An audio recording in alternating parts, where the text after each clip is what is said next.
Lors des Financial Africa Awards organisés les 22 et 23 janvier 2026 à Banjul, Seynabou Diassal, la fondatrice et CEO de Global Mind Consulting, par ailleurs ambassadrice du réseau Women in Africa, s'est entretenue avec Financial Africa sur les perceptions et réalités de l'Afrique en tant que destination d'investissement. Elle y analyse les raisons pour lesquelles un continent riche en opportunités demeure perçu comme risqué, tout en mettant en lumière l'influence des narratifs dominants sur le coût du capital et leur impact sur l'investissement, le commerce et l'entrepreneuriat. Bonjour à tous, alors nous sommes ici en Gambie, à Banjul, à l'occasion de la 7e édition des Financial Africa Awards et je suis en compagnie de Madame Seynabou Sall.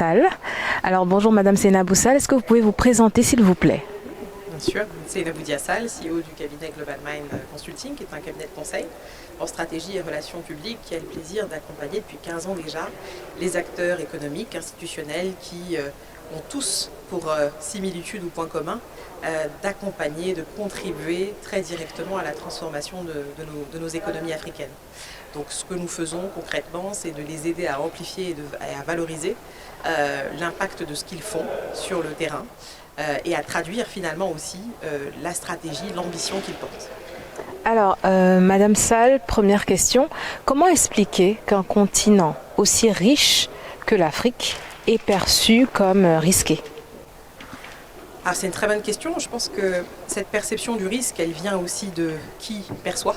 Et qui perçoit, ce sont des acteurs qui sont des acteurs très souvent étrangers, qui ne maîtrisent pas les réalités socio-culturelles et qui ont aussi leur propre agenda. Et donc je pense que ça pose la question aussi d'avoir des acteurs qui sont capables de mesurer objectivement le risque en Afrique, mais qui soient aussi des acteurs africains. Je pense qu'ils existent. On a quand même un certain nombre d'agences africaines qui sont nées ces 10 dernières années. Je pense notamment à Bloomfield, mais il y en a d'autres. Et donc il faut les encourager et il faut inciter les opérateurs économiques comme institutionnels à se faire noter par des institutions de notation financière africaines, parce que c'est comme ça qu'on leur donne aussi de la force et c'est comme ça qu'on crédibilise aussi la notation africaine. Alors dites-nous, en quoi le narratif influence-t-il concrètement le coût du capital? Est-ce que vous pourriez monter dans un avion sans savoir quelle est sa destination finale? Non.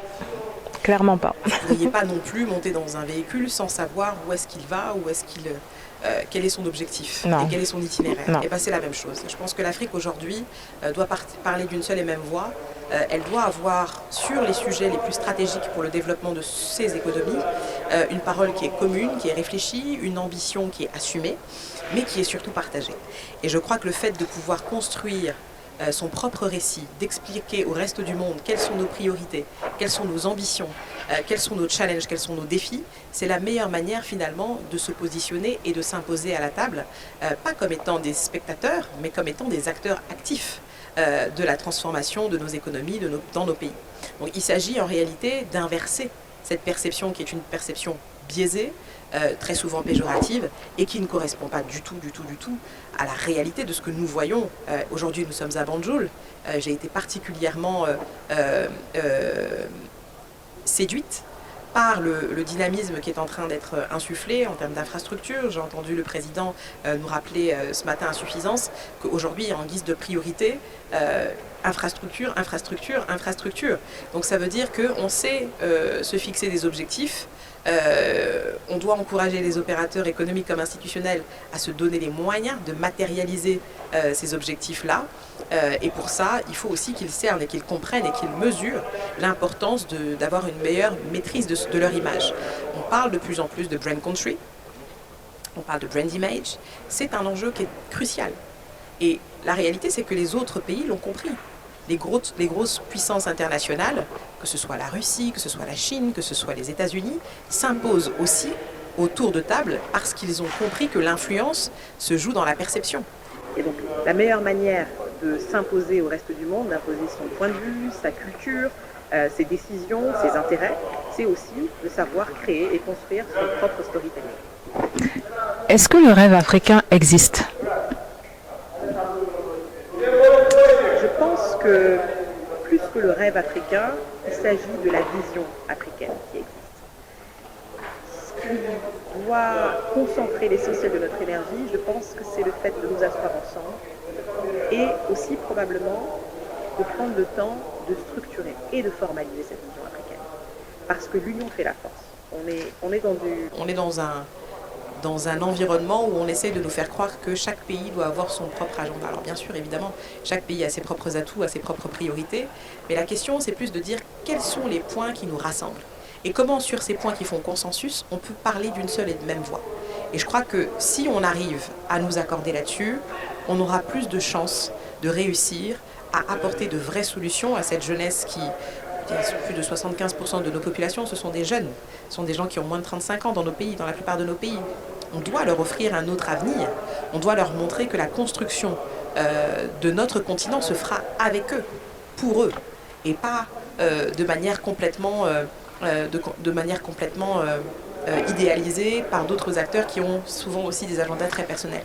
Donc on doit prendre le temps et la mesure des enjeux, comprendre qu'il s'agit aujourd'hui de changer le narratif sur le continent africain, d'adresser une parole qui soit claire, une parole qui soit lisible, une parole qui soit juste sur ce que nous avons envie de faire ensemble.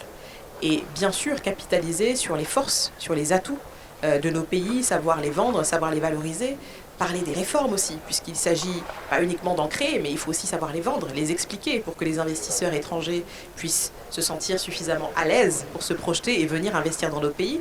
Mais ça passe aussi par la lisibilité dont les entreprises africaines ont besoin. Et ça commence par là d'ailleurs. Nos champions locaux, on en a besoin, ils doivent sentir qu'ils sont encouragés, qu'ils sont soutenus dans leurs efforts d'investissement pour accompagner l'industrialisation, pour accompagner le développement de l'éducation, parce qu'on ne peut pas transformer un continent si on n'a pas des gens qui sont suffisamment bien formés, suffisamment bien éduqués. Donc c'est tout un tas de sujets, et j'aime à dire souvent que l'Afrique regorge de défis, c'est vrai. Il y a beaucoup de problématiques qui se posent sur ce continent, le défi énergétique, le défi de l'éducation, je viens d'en parler, le défi de la santé, et sans tout ça, c'est difficile de penser à se développer. Mais bien sûr, tous ces défis-là, on doit les voir aujourd'hui plus que jamais comme des opportunités à saisir. Alors, quelle histoire africaine on aimerait que le monde entende et retienne après cet événement? Je pense que ce qu'on doit retenir probablement, et c'est bien que Financial Afrique initie des plateformes comme celle-ci, c'est qu'aujourd'hui, la compétence, l'expertise, le savoir, il existe sur le continent africain. On a des institutions, on a des entreprises, on a des opérateurs économiques, on a des organisations gouvernementales, non gouvernementales, qui aujourd'hui prennent de plus en plus la mesure des enjeux. La question qui se pose, c'est comment est-ce qu'on arrive à dépasser les constats pour construire et mettre en œuvre des solutions africaines. Donc c'est une invitation, je pense aussi, à travailler davantage dans les synergies gagnantes, à saisir aussi le fait qu'on n'est pas obligé de tout savoir. Mais par contre, il faut savoir s'entourer. Il faut savoir être accompagné. Quand on comprend que la communication, que la visibilité, que la présence, c'est quelque chose qui se construit, c'est quelque chose qui s'organise, ben, on prend le temps de travailler ensemble à le construire de manière efficiente, pour faire en sorte que le monde entende et reçoive le message qu'on a envie de faire passer, pour faire en sorte que le monde saisisse aussi que le temps n'est pas celui de l'attente, le temps n'est pas celui de subir, le temps n'est pas celui de se plier face aux injonctions d'autres acteurs internationaux, mais qu'on est dans un temps de l'engagement, dans un temps où on prend le soin de mesurer tous les enjeux qui sont en place et où on prend le temps aussi de s'organiser ensemble pour maximiser nos chances d'être à la hauteur des défis de ce siècle. Seynabou Diassal, est-ce que vous avez un mot pour la fin? Nous sommes à la fin de notre interview. Est-ce que vous avez quelque chose à rajouter? Peut-être aussi féliciter Financial Afrique pour ce bel événement, les encourager aussi à continuer à mettre en place ces plateformes-là. Je pense que le rôle des médias est très important dans ce que je viens de dire. On ne peut pas changer le narratif du continent africain si on n'a pas des médias forts, capables de diffuser ce qui est à partager par ces différents acteurs et donc par donner une information qui soit plus objective et qui soit plus juste aussi de ce qui se passe dans les quatre coins de ce continent.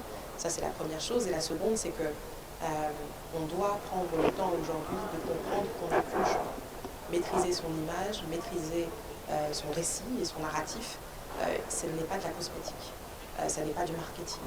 Il s'agit d'un enjeu stratégique extrêmement important, d'un levier très puissant pour s'imposer, pour se développer et pour construire de champions nationaux, continentaux, capables demain de rivaliser sur la scène internationale. L'Afrique a du talent, l'Afrique a du génie. C'est à nous aussi, en tant qu'Africains, de savoir le célébrer, de savoir le valoriser et de savoir faire la promotion de ce que nous avons de meilleur. N'attendons pas que ce soit le reste du monde qui le fasse. On parle souvent, on a parlé longuement aujourd'hui des matières premières, on a parlé des PPP, on a parlé... Tout ça, c'est des choses qui sont très importantes, qui sont essentielles. On sait aujourd'hui quel est le potentiel de l'Afrique. On arrête d'en parler. Il faut qu'on commence à construire et à transformer. Merci beaucoup. Merci. Merci à vous.